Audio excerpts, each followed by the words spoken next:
నా bathroom tour చూపించేదా? ఈ దుండుతికి నేను నెల రోజులు అవుతుంది, అసలు దుండే ఉతకల. చూడు ఒకసారి ఎన్ని పెట్టుకోను నా పలహారాల. కోయిడలు వచ్చి తీసుకున్నా సవకగా నేను ఎందుకు కొంటా, రూపాయి పెట్టా.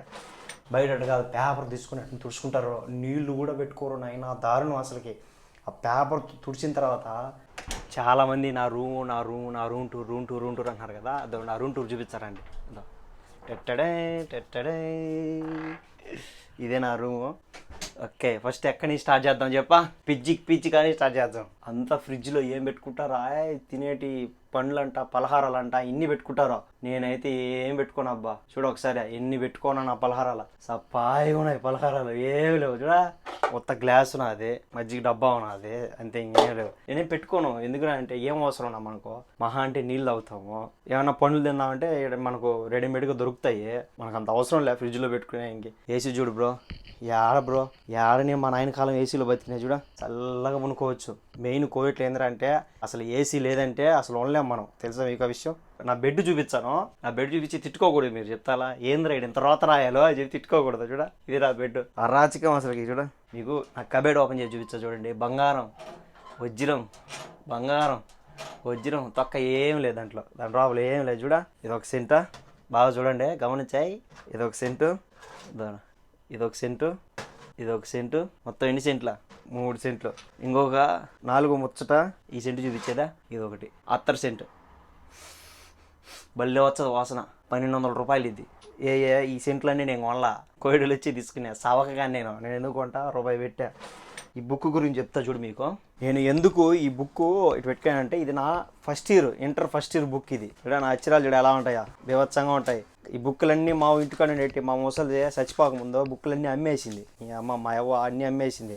ఇది నాకు లాస్ట్ ఈ ఒక్క బుక్కే ఉండేది, ఇంకే బుక్కులు లేవు. సో నాకు ఎందుకు అదొక ఇష్టంగా నేను పెట్టుకునేసిన ఈ బుక్. నా గుడ్డలో దారుణం అసలుకి, మహాదారుణం. చూడ ఎంత బాగా మడత పెట్టుకునేనా చూడ. అబ్బా నా తండ్రి, మా అమ్మగారిని చూసిందంట నా తండ్రి అని అంటది. ఏమిలే, గుడ్లో నీవు ఉతికేసిన తర్వాత ఎత్తుకొచ్చి ఒకటేసారి మొత్తం జోరుకొచ్చి బూడి చేస్తావా అని ఎత్తుకొచ్చి ఇడేయచ్చు అంతే. మడతేసి గిడితేసేది నాకు అలవాట్లే. ఇది నా మంచం అబ్బా, ఎంత పడింది తెలిసే మంచం? 15,000 10,000 పడింది అబ్బా ఈ మంచం, చిన్న మంచం. ఇలా ఎట్లుంటుంది ఈ దుండుతికి నేను నెల రోజులు అవుతుంది, అసలు దుండే ఉతకల. ఈ దుప్పటైతే వాళ్ళు ఎత్తుకొని వాళ్ళకి ఇచ్చేసిన సాకులకి, వాళ్ళు ఉతికేస్తారు. ఈ దుండు ఉతకాలంటే ముడ్డి బరువుగా నాకు ఉతుక్కోవాలి. నా ఫస్ట్ ప్రమోషన్ ఈ స్టాండ్. ఇది ఫస్ట్ ప్రమోషన్ చేస్తే అది వచ్చిన వెంటనే డబ్బు ఆలస్యం చేయకన్నా నేను స్టాండ్ కొనేసిన. ఎందుకంటే నాకు స్టాండ్ చేసుకోవాలని ఇబ్బంది. స్టాండ్ లేకపోతే ఎట్లా అబ్బా చెప్ప, 10 రూపాయలు గట్టి పట్టుకుంటాం ఆ సెల్ఫీ స్టిక్. మొన్న కొన్నా ఈ సెల్ఫీ స్టిక్ 2 దినాలు అంటే 500 రూపాయలు పెట్టుకున్నా ఈ స్టాండ్ నేను మొన్న. కోవిడ్లో చాలా మందికి డ్రైవర్లకి రూములు సరిగ్గా ఉండవు బ్రో. కొందరిని మసీదులో కొనుక్కోపో అని కూడా చెప్పిన వాళ్ళు కూడా ఉన్నారు. ఎందుకంటే అది వాళ్ళ తప్పు కాదు, అది ఎందుకంటే రూమ్ లేదంటారు. కొందరికి రేకులు వెళ్ళిచ్చారు, దారుణం. చలికి ఎండకి తట్టుకోలేరు, వణుకుతారట్టే దడని. కానీ నా రూమ్ చూడ ఎట్టున్నాదా, మనం ఏ అదృష్టం చేసుకుంటేనే ఇట్లాంటి రూమ్ ఇచ్చారు చెప్ప. ఎంత బాగున్నది రూమ్ చూడ. మా కోవిడ్ ఎత్తను ఈ రూమ్ ఇచ్చాడు నాకు, తెలుసా మీకు? అదృష్టం యా నుంచి వచ్చింది అంటే అమ్మ నాయన. మా అమ్మ ఏంటంటే ఎత్తుకొచ్చి ఇంట్లో పెట్టింది. ఆల్రెడీ తెలుసు అంట మా అమ్మ ఇతనికి, తెలిస్తే ఆమె ఎత్తుకొచ్చి ఇక్కడ పెట్టింది. మన అదృష్టం అలాంటిది. ఇక చూపిడం మర్చిపోయినా ఏమన్నా సామాన్లు, పౌడరు, ఏమైనా బ్యాంక్ పేపరు, పౌడర్ అటు సంకర వేసుకునేది, క్రీమ్ గుడ్లు రుద్దుకునేది, నెక్స్ట్ ఏమబ్బా అంతే. ఈ సాక్స్ అంట యూట్యూబ్ సంబంధించిన వస్తువులు నేనేం కొనలా. ప్రమోషన్ వచ్చింది, లేకపోతే యూట్యూబ్ నుంచి వస్తేనే కొంటా. యూట్యూబ్ నుంచి ఇంకా రాలా కాబట్టి ప్రమోషన్ వచ్చింది అంతే. ఒక స్టాండ్ కొన్నాను, ఇంకేం కొనలేదు అప్పటాంచి. ఈ మాసిపిన్ గుడ్లు ఇక్కడ వేసుకుంటా. ఒకసారి నాకు తిక్కరైంది అనుకో, ఇక్కడ వేసుకుని మాసిపిన్ గుడ్లు వేయచ్చా, ఆడ వేయచ్చా 2-3 జతలు. నేను ఇబ్బంది పడినా అబ్బా. ఒక్కసారి 15 రోజులకి 20 రోజులకి నేను ఎక్కువ గుడ్లు ఉంటాయి కదా, నేనేం చేశానంటే ఉతుక్కోకుండా 10 రోజుల తర్వాత ఒకటేసారి ఉతుక్కుంటా. నడుములు పడిపోయినా నాకైతే పలక్కని నావని. మొన్న అయితే బకెట్ ఎత్తుకుని వెంటే. సో ఇటు కుదరదు అని చెప్పి నేనేం చేసినంటారంటే రోజుకు ఒక జత, అంటే మనం 2 రోజులకు రోజుకు ఒక జత మారుస్తాం కదా, మార్చినప్పుడల్లా గుడ్డలు ఉతికేస్తాను నేను. సింపుల్ కదా, నచ్చలేగానే ఉంటుంది. ఎంత ఇబ్బంది తెలుసు అబ్బా నీకు. ఒక్కసారిగా గుడ్లన్నీ పడినాయంటే నడువులు ఇరిగిపోతాయి. ఇక్కడ ఎవడు ఉతుకుతారు మన కోవిడ్లో? ఎవరు ఉన్నారా ఇక్కడ? అమ్మ నేను ఉన్నా కానీ చేసుకోలేము, ఎందుకంటే మన కోవిడ్ ఇంట్లో ఉన్నాం కదా, అమ్మ నేను రాదు దగ్గరికి. ఇది నా చూడి బుల్లి హీటరు. ఈ హీటర్ ఏంటంటే మా బాబాయ్ ఇచ్చాడు. ఏమన్నా చలికాలం వచ్చినప్పుడు వేణీళ్ళు కాంచుకొని ఛాయ్ చేసుకో, ఒక అద్దలుగు ఆయమ్మలు అడక్కాకు. ఆయనను అడుగుతా ఉంటే వాళ్ళు ఒకవేళ రెస్ట్ తీసుకుంటారని చెప్పి చక్కెర ఇచ్చాడు. చక్కెర ఇచ్చి ఛాయ్ పొడి కూడా ఇచ్చాడు దాని లోపల. అదొక ఛాయ్ పొడి ఇచ్చాడు. మనకు ఏదైనా కోవిడ్లో ఏందిరా అంటే, ఏదైనా బాగా వచ్చినా, తుమ్ము వచ్చినా, జలుబు వచ్చినా, దగ్గు వచ్చినా అన్నిటికీ పెనడోలే ఇచ్చారబ్బా. నాకైతే ఈ పెనడోలే మింగుతాను, మిగతా వాళ్ళే మనకు తెలియదు. పెనడోలే మింగేది నేను ఎక్కువ. మీకు నా బాత్రూమ్ టూర్ చూపించేదా బ్రో? నా బాత్రూమ్ టూర్ చూపించేది మీకా? చూపించాలని బాత్రూమ్ టూర్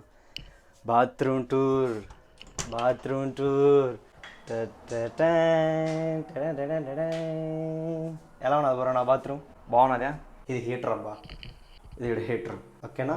మీకు బ్యాక్ కెమెరా పెడతా, తలనొప్పి లేకుండా ఉంటుంది. చూడా, ఇదే మన బాత్రూమ్ టూర్. ఆ బాత్రూమ్ ఎలా ఉన్నా చెప్పండి. చూసా బయట మనకు ఫారెన్ దేశాల్లో ఏందిరా అంటే ఆ పేపర్ ఉన్నా చూడు, ఆ పేపర్ ముడ్డుకు వేసుకుని తుడుచుకుంటారు. కానీ ఇక్కడ అట్ట కాదు. చూడా, మనం అనుకుంటాం అమ్మ బయట దేశాలుగా ఇట్టేం లేదు. చూడా, అందరికి అంతే, ఇటు కూర్చున్నావా ఎరిగినావా అంతే. బయట అట్ట కాదు, పేపర్ తీసుకుని అట్లా తుడుచుకుంటారు. నీళ్లు కూడా పెట్టుకోరు నాయన, దారుణం అసలుకి. ఆ పేపర్ తుడిచిన తర్వాత ఆ ముట్టికి వాసన అనేది తర్వాత నాకు అదే అర్థం కాని విషయం. మీకు విషయం చెప్తా, మీరు నవ్వకూడదు సరేనా? చెప్పేది నిజమో. నాకు గుడ్డలన్నీ ఉన్నాయి కదా, కింద వేసుకొని ఉతుక్కొని నేను ఉతుక్కోను. నేను సింపుల్, నేనేం చేస్తాను అంటే ఆ బకెట్లో గుడ్లు వేసి నీళ్ళు పట్టేసి ఒక 2 రోజుల తర్వాత నేనేం చేస్తాను అంటే బాగా నానుతుంది, ఎత్తుకొని బయట నేను ఆరేస్తా అంతే. బాగా పిండేసేది ఆమెను ఆరేస్తా అంతే. సింపుల్ కదా. ఇంకేమన్నా బాత్రూమ్ టూర్ ఇంకేం లేదు. ఎందుకు అలా చేస్తానంటే కోవిడింట్లో పనిచేసే డ్రైవరు గుడ్లు ఉతుక్కోవాలా, అతను గుడ్లు ఉతుక్కోవాలా, అతను రూమ్ తుడుచుకోవాలా, కార్లు కడుక్కోవాలా, గార్డెన్ క్లీన్ చేసుకోవాలా, చెట్లకు నీళ్ళు పట్టాలా, పిల్లగాని చూసుకోవాలా, ముసళ్ళు చూసుకోవాలా, స్కూల్లో ఇసి పెట్టాలా, బయట దొడుకొని పోవాలా, కాలేజీ ఇసి పెట్టాలా. ఎన్ని పనులు ఉంటాయా? అన్ని పనులు చూసుకునే లోపల మనం ఒక్కసారి మన పనులు కాదు చేసుకోవాలంటే చేసుకోలేం. ఇబ్బంది, చాలా ఇబ్బంది. సో ఇట్లా ఉచిపిచ్చిగా అంటే మరీ అంత దారుణమేం కాదబ్బా. ఎట్నాదబ్బా నా రూమ్ టూర్ ఎలా ఉన్నది? ఇంతే, చాలా చిన్న టూర్. చూడా, చిన్నది నా రూమ్. ఇంకా మీకు చూపించా ఇంకేం లేదు. చూడా, ఇదే నా రూమ్ టూర్. ప్లీజ్ మీ ఫ్రెండ్స్కి షేర్ చేయండి. మీరు రూమ్ టూర్ అడిగారు కదా, కోవిడ్లో రూమ్ టూర్ ఎలా ఉన్నదని. కానీ నాయన అందరికి ఇలానే ఉండదు రూమ్. ఫస్ట్ మీరు తెలుసుకోవాల్సిన విషయం, అబ్బా ఈ అన్నకి రూమ్ భలేమన్నా అది, నాకు కూడా రూమ్ బాగుంటుంది అని పప్పులో మాత్రం ఖాళీ కాకండి సరేనా? నా అలా రూమ్ మీకు సచ్చినా ఉండదు. ఇది ఎవరికో రేర్ ఉండేది. ఎందుకంటే నా కోవిడ్ అతను మంచోడు కాబట్టి నాకు మంచి ఇల్లు దొరికింది. సో మీ కోవిడ్ అతను ఎలా ఉంటాడో మనకు తెలియదు. నేను చెప్తున్నా కదా, మ్యాక్సిమం రేకులు ఇల్లు ఉంటాయి. కొందరు లెక్క ఇచ్చి నాయన నువ్వు ఆడ రెంట్కుండు పో, నేను లెక్క ఇచ్చాను అంటారు. కొందరు లెక్క కూడా ఇకపోవచ్చేమో. మ్యాక్సిమం ఇచ్చారులే అబ్బా, లెక్కలేక ఎట్టుంటావు నువ్వు, అతని కింద పని చేస్తావు కాబట్టి ఇచ్చారు లెక్క. అది మీ లక్ బ్రో. అదృష్టం బట్టి మంచి ఇల్లు వచ్చాయి. మీకు నా రూమ్ టూర్ నచ్చిందంటే సబ్స్క్రైబ్ చేసి, లైక్ చేసి, షేర్ చేయండి బ్రో సరేనా? ఎక్కువ అంటే ఏంది, సబ్స్క్రైబ్ చేసి గంట కొట్టాను ఎట్లా టీ అట్లా సరేనా?